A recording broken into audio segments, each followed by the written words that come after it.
망 제52장 거룩한 목자입니다. 우리 본문의 말씀은 요한복음 10장 1절부터 있는 말씀을 우리 함께 보겠습니다. 내가 진실로 진실로 너희에게 이르노니 양의 우리의 문으로 들어가지 아니하고 다른 데로 넘어가는 자는 절도며 강도요 문으로 들어가는 이가 양의 목자라. 문지기는 그를 위하여 문을 열고 양은 그의 음성을 듣나니 그가 자기 양의 이름을 각각 불러 인도하여 내느니라. 자기 양을 다 내어 놓은 후에 앞서가면 양들이 그의 음성을 아는 고로 따라오되 타인의 음성은 알지 못하는 고로 타인을 따르지 아니하고 도리어 도망하느니라. 예수께서 이 비유로 저에게 말씀하셨으나 저희는 그 하신 말씀이 무엇인지 알지 못하니라. 그러므로 예수께서 다시 이르시되 내가 진실로 진실로 너에게 말하노니 나는 양의 문이라. 나보다 먼저 온 자는 다 절도요 강도니 양들이 듣지 아니하였느니라. 내가 문이니 누구든지 나로 말미암아 들어가면 구원을 얻고 또는 들어가며 나오며 꼴을 얻으리라. 도적이 오는 것은 도적질하고 죽이고 멸망시키려는 것뿐이요 내가 온 것은 양으로 생명을 얻게 하고 더 풍성히 얻게 하려는 것이라. 나는 선한 목자라. 선한 목자는 양들을 위하여 목숨을 버리거니와 삭구는 목자도 아니요 양도 제 양이 아니라. 이리가 오는 것을 보면 양을 버리고 달아나나니 이리가 양을 늑탈하고 또 해치느니라. 달아나는 것은 저가 삭군인 까닭에 양을 돌아보지 아니함이나 나는 선한 목자라. 내가 내 양을 알고 양도 나를 아는 것이 아버지께서 나를 아시고 내가 아버지를 아는 것 같으니 나는 양을 위하여 목숨을 버리노라. 참 은혜로운 말씀이죠. 우리가 정말 그분의 양이 된다면 우리는 부족한 게 또는 두려울 게 있을 수가 없습니다. 자, 오늘 시대소망 제52장 거룩한 목자의 그 본문을 보면 대략 이런 5가지 내용으로 되어 있습니다. 첫 번째는 양들을 위하여 목숨을 버리는 거룩한 목자에 대해서 말씀하고 있고요. 두 번째는 영혼의 필요를 만족시키기 위한 거짓 철학, 거짓 학설, 거짓 종교 제도에 대해서 말씀하고 있습니다. 세 번째는 아버지와 예수 그리스도와의 관계와 같이 또 목자와 양의 관계를 이렇게 비유적으로 설명하고 있고요. 네 번째는 양들을 위하여 앞서가신 그리스도에 대해서 말씀을 하고 있고 맨 마지막으로 사랑의 목자에 대해서 이렇게 말씀을 하고 있습니다. 먼저 양들을 위하여 목숨을 버리는 거룩한 목자. 우리 본문의 말씀에 나오지만 나는 선한 목자라. 선한 목자는 양들을 위하여 목숨을 버리거니와 라고 말씀하고 있고 이사야 40장 11절에도 보면 그는 목자같이 양무리를 먹이시며 어린 양을 그 팔로 모아 품에 안으시며 젖먹이는 것들을 온순히 인도하시리로다 이렇게 말씀하고 있습니다. 우리가 잘 아는 시편 23편 1절 여호와는 나의 목자시니 내가 부족함이 없으리로다. 에스겔 34장 16절에도 동일한 사상을 우리에게 말씀하고 있습니다. 그 잃어버린 자를 내가 찾으며 쫓긴 자를 내가 돌아오게 하며 상한 자를 내가 싸매어 주며 병든 자를 내가 강하게 하려니와. 이게 목자가 하는 일이죠. 찾고 그리고 돌아오게 하고 싸매어 주고 또 강하게 해주는 이것이 우리 목자의 역할이라는 것을 우리 주님께서 우리에게 다시 말씀하고 있습니다. 계속해서 그들이 다시는 이방의 노략거리가 되지 아니하며 땅의 짐승에 삼킨 바 되지 아니하고 평안히 거하리니 놀랄 사람이 없으리라. 이게 우리가 물론 이제 하늘에 들어가면 당연히 그렇게 살겠지만 우리가 이 땅에서도 이것을 경험하는 것이 그게 구원이에요. 그렇죠? 완전한 순종과 또 완전한 따름에는 완전한 평화가 따라오게 되어 있습니다. 그래서 우리가 정말 사랑의 목자, 나를 위해 목숨을 버린 그 목자를 우리가 진실로 따르게 되면 우리에게는 근심과 걱정이 우리를 압도할 수가 없습니다. 우리 삶의 무게가 우리를 짓누를 수가 사실은 없게 되는 것이죠.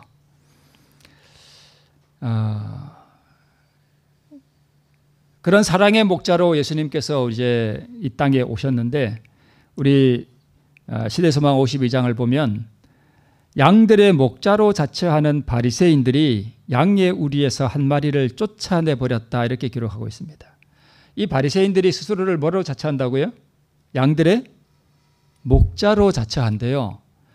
그런데 앞서 말씀하신 그 진정한 목자이신 그분은 우리를 찾고 돌아오게 하고 또 싸매어 주고 또 강하게 해주는 그러한 목자인데 양들의 목자로 자처하는 이 바리새인들은 양의 우리에서 한 마리를 이미 쫓아냈대요. 그게 누구냐 하면 바로 침례 요한이었습니다. 죽여버렸습니다. 그러면서 우리 예수님께서는 본인이 선하고 거룩한 목자라고 하는 표상으로 우리에게 말씀하시면서 다른 표상을 또 우리에게 하나 주셨는데 그게 뭐냐 하면 양의 우리로 들어가는 문이다. 그렇게 우리에게 말씀하고 계셨습니다. 예수님 안에서 세상 죄를 지고 가는 하나님의 어린 양을 보았다. 이렇게 기록하고 있죠. 네. 두 번째, 영혼의 필요를 만족시키기 위한 거짓 철학, 거짓 학설, 그리고 거짓 종교 제도에 대해서 말씀하고 있습니다. 자, 종교로서의 불교가 아닌 철학적 사유의 대상으로 새롭게 바라보는 시간, 불교를 그렇게 한번 바라봤으면 좋겠다라고 하는 그런 광고예요. 근데 여러분, 불교는 어떤 분이 말하기를 정확하게 표현으로 종교가 아니라 그랬습니다. 철학이에요, 철학.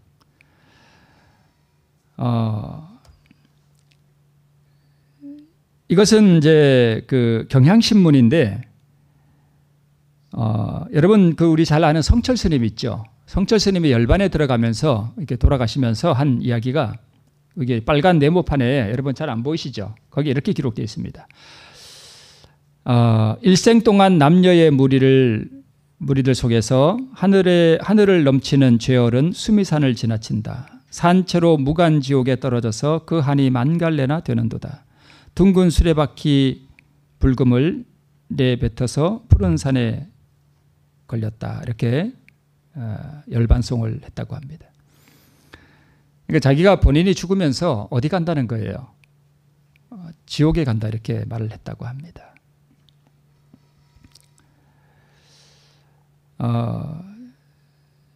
열반송의 내용을 일생 동안 남녀의 무리를 속여서 하늘을 넘치는 죄열은 수미산을 지나치고 산채로 무간지옥에 떨어져서 그 한이 만갈래나 되는지라 이렇게 됐다고 말씀하고 있고요.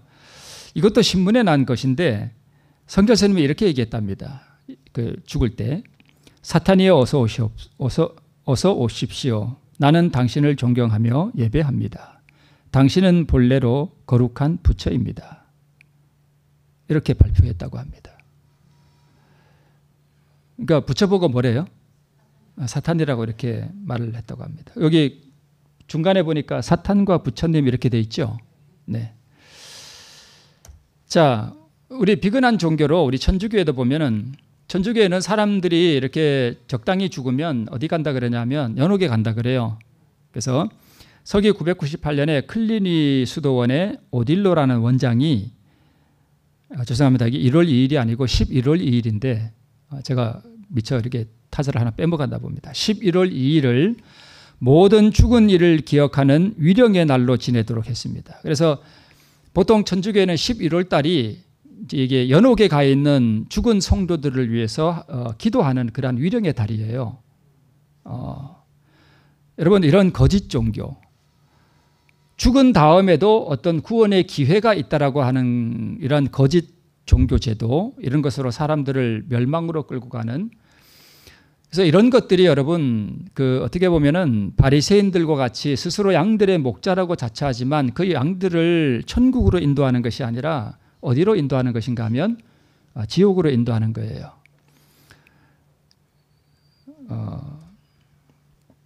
가톨릭 교회 교리서 1054항에 이렇게 기록되어 있습니다.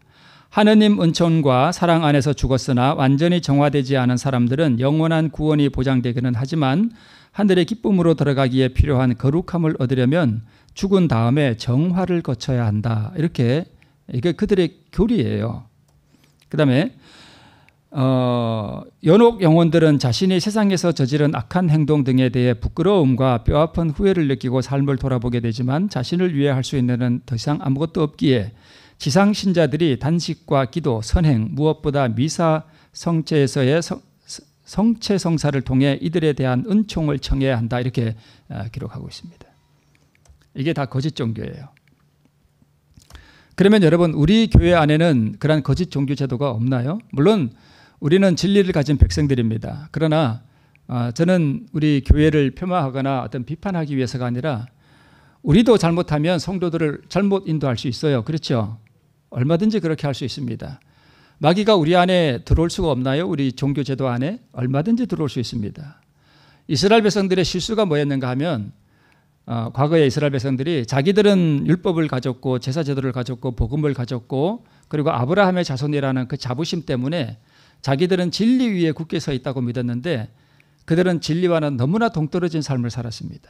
그리고 그들이 가르치는 그 진리라고 하는 것은 진리와 아주 동떨어져 있는 그야말로 진리가 아닌 것들을 가르쳤습니다. 장로들의 유전을 가르치고, 그렇죠? 네.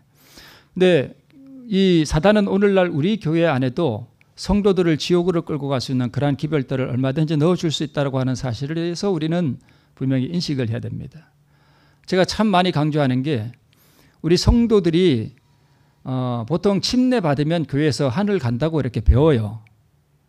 그런데 우리가 성경과 증언의 말씀들을 우리가 가만히 연구해 보면 절대 그렇지가 않다는 사실을 우리가 분명히 알 수 있습니다. 그러니까 교회에 와서 침례를 받고 교회는 다니지만 내가 진짜 구원을 얻은 상태에 있는지에 대한 깊은 자기 성찰, 말씀에 비추어 봐서 자기 삶을 돌아보는 그러한 것이 없이 어떤 확증 없이 그냥 내가 구원 받았겠거니 하고 이렇게 살아가는 성도들이 많이 있습니다. 마가복음 16장 16절에는 분명히 믿고 침례를 받는 사람은 구원을 얻겠다 이렇게 분명히 말씀했죠. 믿지 않는 사람은 정죄를 받으리라 이렇게 되어 있어요.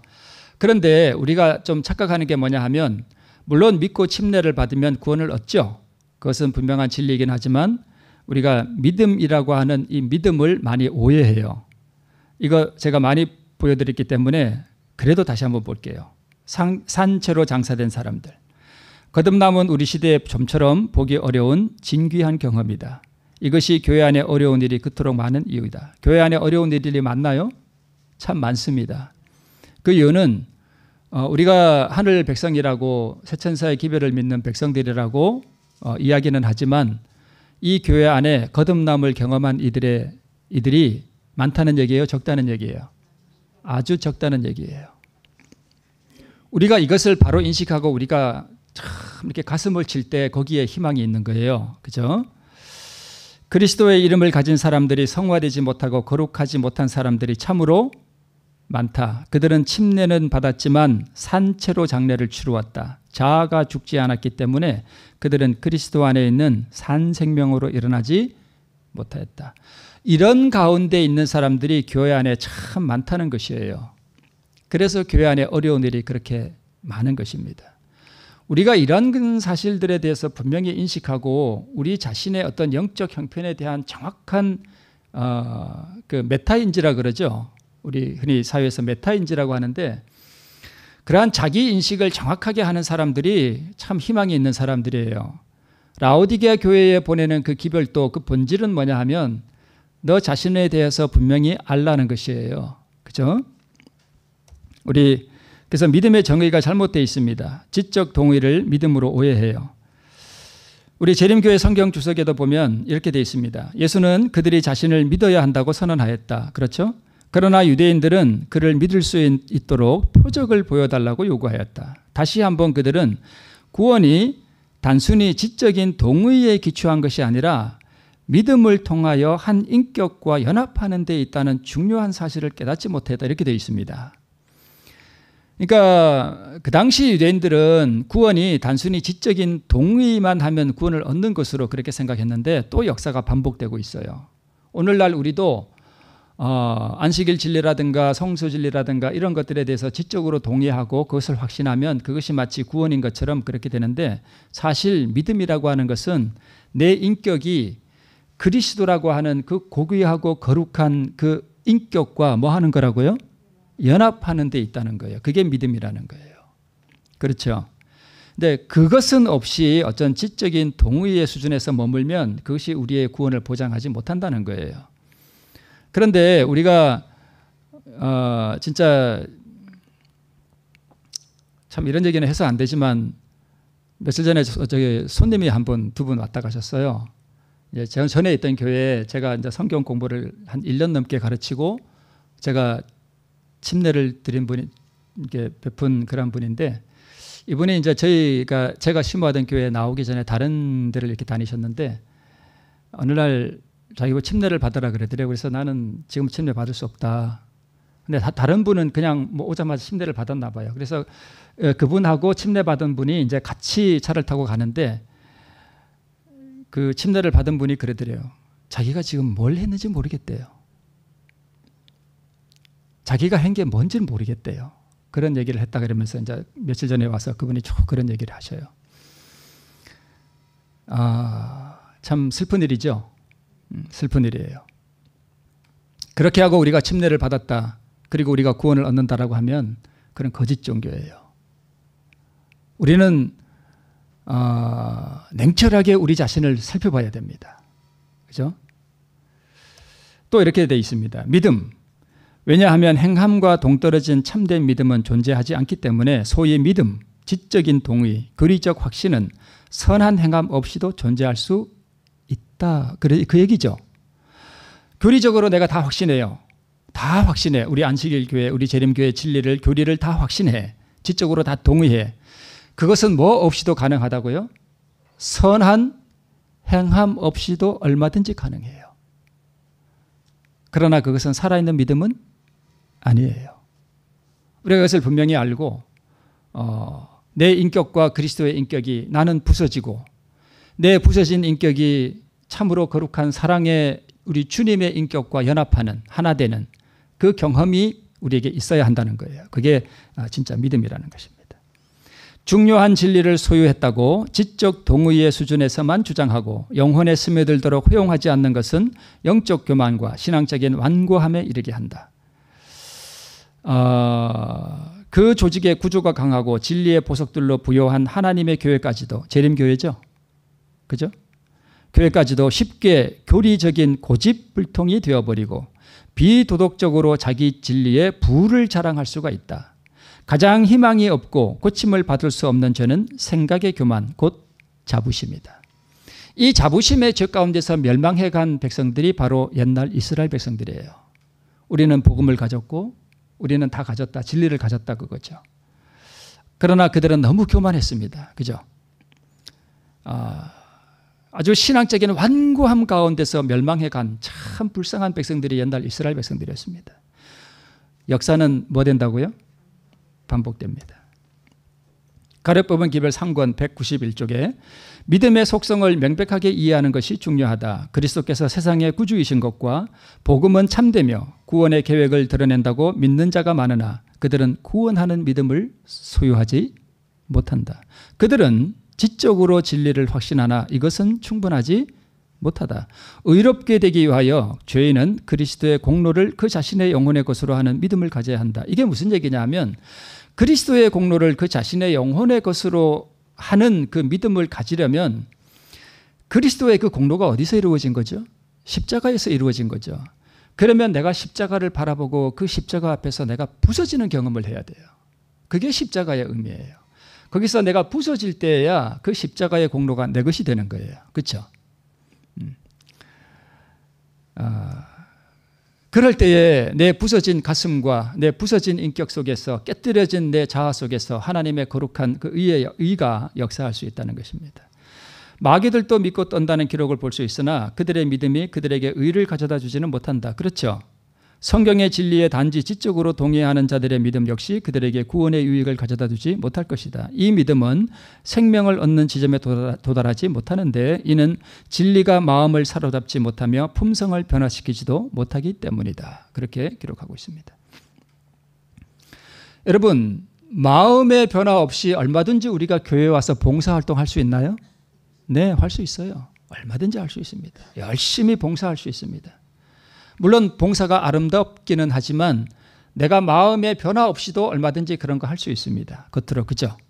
할 수 있어요. 그러나 내가 참으로 믿음을 소유하게 되면 그 봉사가 정말 심령 깊은 곳에서 우러나는 아름다운 봉사가 될 것입니다. 우리는 그것을 구분하기가 어렵지만 하나님께서는 다 아시겠죠? 자, 그 다음에 아버지와 예수 그리스도, 목자와 양의 관계. 양떼가 아무리 많을지라도 목자는 모든 양들을 다 안다. 제가 처음 목회할 때 그분이 얼마 전에 돌아가셔서 제가 그분 장례식에 갔다 왔어요.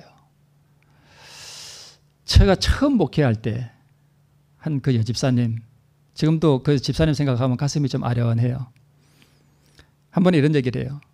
하나님이 이 세상에 이 많은 사람들을 어떻게 하나하나 다 아시니? 한꺼번에. 그러니까 믿음이 이제 그때 교회에 나온 지 그렇게 오래되지 않고 하니까 그런 것들에 대해서 이제 이야기가 좀 어려우셨나 봐요. 그렇잖아요. 그죠? 지금 수십억의 인구가 이 땅에 살아가는데 모든 사람과 동시에 대화할 수 있는 게 하나님이거든요. 우주에 이렇게 무소부재한 편만하신 분이거든요. 그게 신성의 능력이거든요. 근데 주님께서는 우리를 하나하나 다 아신다는 거예요. 양마다 이름이 있으며 목자가 이름을 부를 때에 그들은 뭐 한다고요? 예, 응답한대요. 우리 옛날에 한번 보았던 영상이지만 우리 다시 한번 볼까요?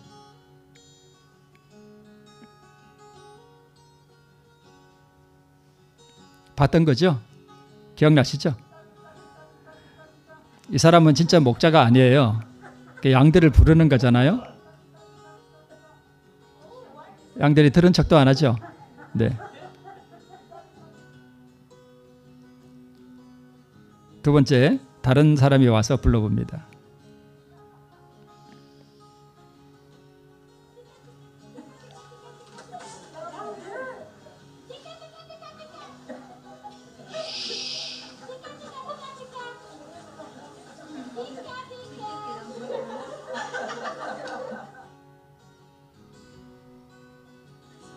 이제 세 번째 실험자가 네.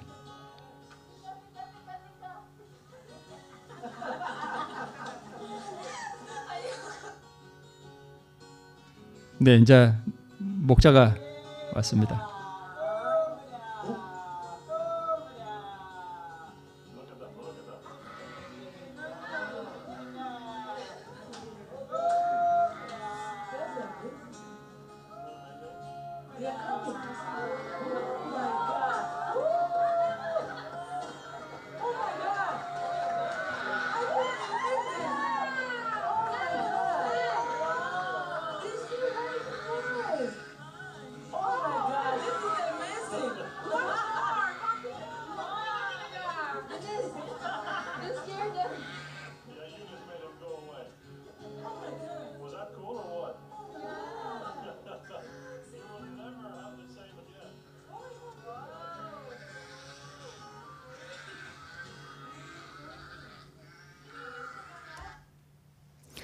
양떼가 아무리 많을지라도 목자는 모든 양들을 다 안다. 양마다 이름이 있으며 목자가 이름을 부를 때에 그들은 뭐 한다고요? 예, 응답합니다. 여러분, 오늘 제목이 거룩한 목자잖아요. 문제는 그분이 거룩하냐 거룩하지 않느냐, 그분이 선한 목자냐 나쁜 목자냐, 이게 아니에요. 진짜 중요한 것은 우리가 그분의 음성을 듣는 진짜 그분의 양이냐 아니냐, 이게 문제예요. 그분은 언제나 선한 목자고 그분은 언제나 거룩한 목자예요. 그분은 절대 변하지 않습니다. 변한 거는 누구예요? 우리가 변해요. 이 그림도 그때 한번 보셨죠? 성경은 사실을 말하고 있습니다. 양들은 실제로 자기 목자의 음성을 뭐 할 수 있어요? 알아들을 수 있습니다. 다 구별해요. 타인의 목소리에는 반응하지 않습니다. 그리고 양은 자기 목자를 따릅니다. 그래서 문지기는 그를 위하여 문을 열고 양은 그의 음성을 듣나니 그가 자기 양의 이름을 각각 불러 인도하여 내느니라. 제가 양과 독사하는 그 설교할 때 이거 한번 보여드렸죠. 이 세상 목자들이 자기 양을 아는 것처럼 거룩한 목자도 온 세상에 흩어져 있는 당신의 양을 아신다라고 말씀하고 있습니다. 각 영혼은 마치 그가 구주께서 위하여 죽으신 유일의 사람인 것처럼 예수에게 잘 알려져 있다. 각 사람의 고민은 예수의 마음을 아프게 한다. 여러분 고민이 있으세요? 우리가요 어떤 심령의 고민이 있어서 그것을 꺼내자마자 물론 그전에도 그렇겠지만 그분의 마음은 아픔을 느낀대요. 그러니까 공감한다는 거죠. 우리의 마음과. 도움을 구하는 부르짖음은 그의 귀에 들어간다. 그는 모든 사람들을 당신께로 이끌기 위하여 오셨다. 그런데 문제는 이거예요. 많은 사람들은 이끌려가기를 뭐 한다고요? 거절해요. 아까 목자가 양을 부를 때 모든 양들이 다 목자를 따라가잖아요. 그런데 이게 영적인 현실에서는 그렇지 않다는 거예요. 수많은 양들이 있지만 실제 목자의 음성을 듣고 따라가는 양은 극히 소수예요. 영적 현실에서는 그래요. 극히 소수예요. 예수께서는 그들이 누구인지 아신다. 예수께서는 또한 누가 그의 부르심을 즐겨 듣고 목자이신 당신의 돌보심 아래 오기를 원하는지 아신다. 예수님께서 거룩하고 선한 목자로 옛날 이스라엘 땅에 오셨을 때에 그 선한 목자를 백성들이 따라갔나요?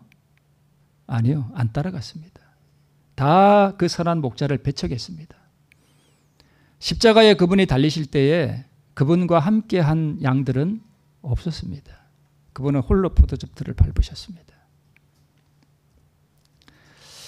그럼에도 불구하고 그분은 마치 이 지구 표면에 그 사람 외에는 다른 사람이 없는 것처럼 각 사람을 돌보신다. 그러면 우리가 왜 예수님을 따라가는가 하면 형벌의 두려움이나 영원한 보상에 대한 희망이 그리스도의 제자들로 그리스도를 따르도록 하는 것은 아니다.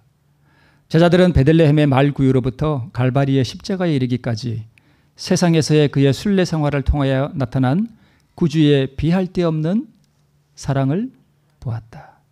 마음이 끌렸으며 영혼은 부드럽게 되고 또 정복되었다. 바라보는 자들의 마음속에 사랑이 일깨워진다. 그들은 그의 음성을 듣는다. 그리고 그를 따른다. 제가 여기 산책을 다니거든요. 강변으로. 근데 제가 친구를 몇 사귀었어요. 그 친구가 어떤 친구냐 하면 멍멍이에요. 저기 도천교 있잖아요. 여기서 갔다가 도천교를 지나면 그 오른쪽에 바로 거기 집이 하나 있죠. 거기 옆에 보면 게장에 개가 2마리 있어요. 제가 거기를 가면 옛날에 가면 그 개가 2마리가 그렇게 저를 보고 짖어요. 그래가지고 가면서 레이 하면서 뭐 이렇게 제가 막 이렇게 저 혼자 그냥 대화를 했거든요. 잘 있었어? 이러면서 지나가고 또 오면서 어이 그러면서 몇 번 그랬어요.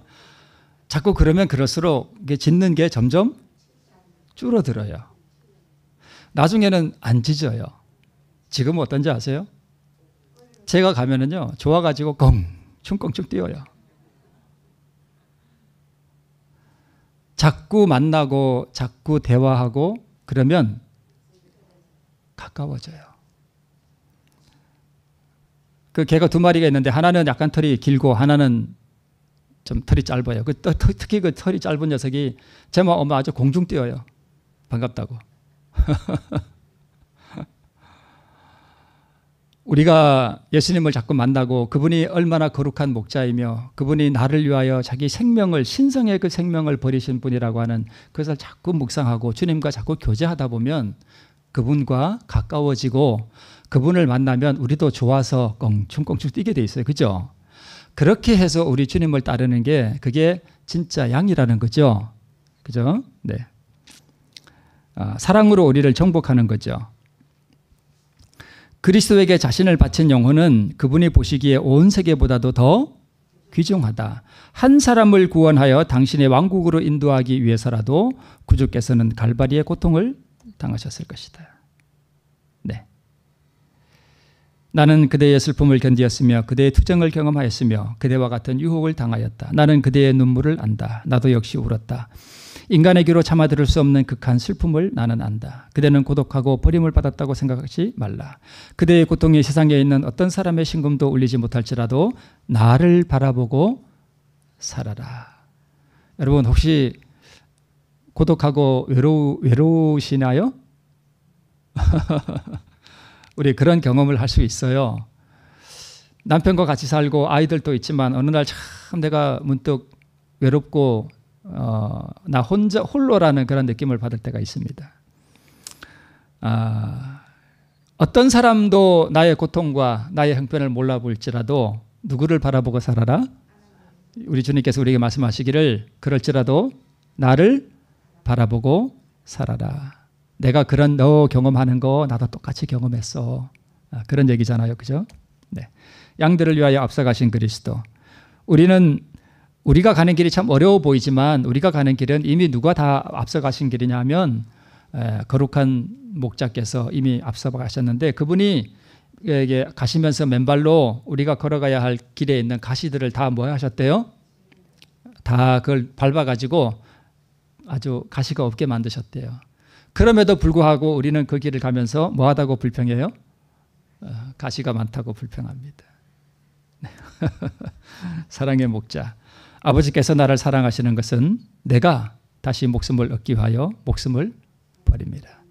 여기 이 목숨은 육체의 생명이 아니라 신성의 생명을 말하는 거예요. 이 신성의 생명을 그분은 뭐 하셨는가 하면 버리셨어요. 물론 육체도 죽지만 신성의 생명을 우리를 위하여 그냥 버리셨습니다. 그래서 아버지께서 그걸 받으셔서 이제 어떤 분 말씀에 의하면 그걸로 농사를 하셨대요. 그래가지고 수많은 열매를 내셔서 다시 예수님에게 하나 주시고 맏아들로 주시고 그리고 그 신성의 생명을 우리에게도 뭐 해주신다는 거예요? 나누어 주신다는 거예요. 좀 받고 싶지 않으세요? 네. 받고 싶잖아요. 그죠? 그 영원한 신성의 생명, 하나님의 생명과 같은 그 영원한 신성의 생명을 나누어 받고 우리 천국에서도 이렇게 사랑의 목자이신 우리 주님을 따를 때 우리 마음에 참 형언할 수 없는 행복과 또 기쁨이 넘치는 우리 모두 되시기를 바라면서 말씀을 드립니다. 네.